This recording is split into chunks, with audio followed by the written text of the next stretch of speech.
Hi all welcome to football arena. Copa del Rey final ഇന്നാണ് നടക്കുക. ചിരവൈരികളായ FC ബാഴ്സലോണയും Real മാഡ്രിഡും തമ്മിലാണ് ഏറ്റുമുട്ടുന്നത്. ഇന്ന് അർദ്ധരാത്രി ഇന്ത്യൻ സമയം 1:30 സെവിയയുടെ മൈതാനത്ത് വെച്ചുകൊണ്ടാണ് ഈ മത്സരം നടക്കുക. എന്നാൽ ഈ മത്സരത്തിന് മുന്നേ ഒരുപാട് വിവാദ സംഭവങ്ങൾ അരങ്ങേറിയിട്ടുണ്ട്. മത്സരത്തിലെ റഫറിയെ മാറ്റണം എന്നാവശ്യപ്പെട്ടുകൊണ്ട് റയൽ മാഡ്രിഡ് വ്യാപകമായ പ്രതിഷേധങ്ങൾ നടത്തിയിരുന്നു. PC ക്യാൻസൽ ചെയ്തിരുന്നു, ട്രെയിനിങ് അവർ ഉപേക്ഷിച്ചിരുന്നു. അങ്ങനെ ഒരുപാട് നടപടികളിലേക്ക് റയൽ മാഡ്രിഡ് കടന്നിരുന്നു എന്നുള്ളതാണ്. അതുകൊണ്ട് തന്നെ ഈ ഫൈനൽ മത്സരം റയൽ ബഹിഷ്കരിച്ചേക്കും എന്നുള്ള റിപ്പോർട്ടുകൾ നേരത്തെ പുറത്തേക്ക് വന്നിരുന്നു. പക്ഷേ ഇത് തള്ളിക്കളഞ്ഞുകൊണ്ട് റയൽ മാഡ്രിഡ് ഇപ്പോൾ രംഗത്ത് വന്നിട്ടുണ്ട്. ഒരു സ്റ്റേറ്റ്മെന്റ് അവർ ഇറക്കിയിട്ടുണ്ട്. അതായത് ഈ ഫൈനൽ മത്സരം ഉപേക്ഷിക്കുന്നത് തങ്ങൾ ഒരിക്കലും പരിഗണിച്ചിട്ടില്ല എന്നാണ് റയൽ പറഞ്ഞിട്ടുള്ളത്.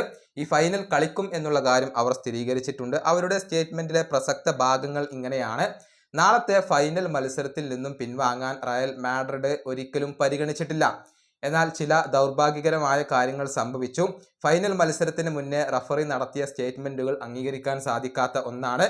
പക്ഷേ ഫുട്ബോളിന്റെ മൂല്യങ്ങൾ ഞങ്ങൾ മനസ്സിലാക്കുന്നു. ഇതാണ് റയൽ പുറത്തിറക്കിയ ഒരു ഒഫീഷ്യൽ സ്റ്റേറ്റ്മെന്റിൽ ഉള്ളത്. അതായത് ഈ മത്സരം കളിക്കും എന്നുള്ളത് അവർ പറഞ്ഞിട്ടുണ്ട്. പക്ഷേ റഫറി നടത്തിയ ആ ഒരു സ്റ്റേറ്റ്മെന്റുകൾ, അതിനോടുള്ള എതിർപ്പ് അവർ പ്രകടിപ്പിക്കുകയും ചെയ്തിട്ടുണ്ട്. മത്സരത്തിലെ റഫറിയായ ബുർഹോസിനെ നീക്കം ചെയ്യണം, പകരം മറ്റേതെങ്കിലും റഫറിയെ നിയമിക്കണമെന്ന് റയൽ മാഡ്രിഡ് സ്പാനിഷ് ഫുട്ബോൾ ഫെഡറേഷനോട് ആവശ്യപ്പെട്ടിരുന്നു.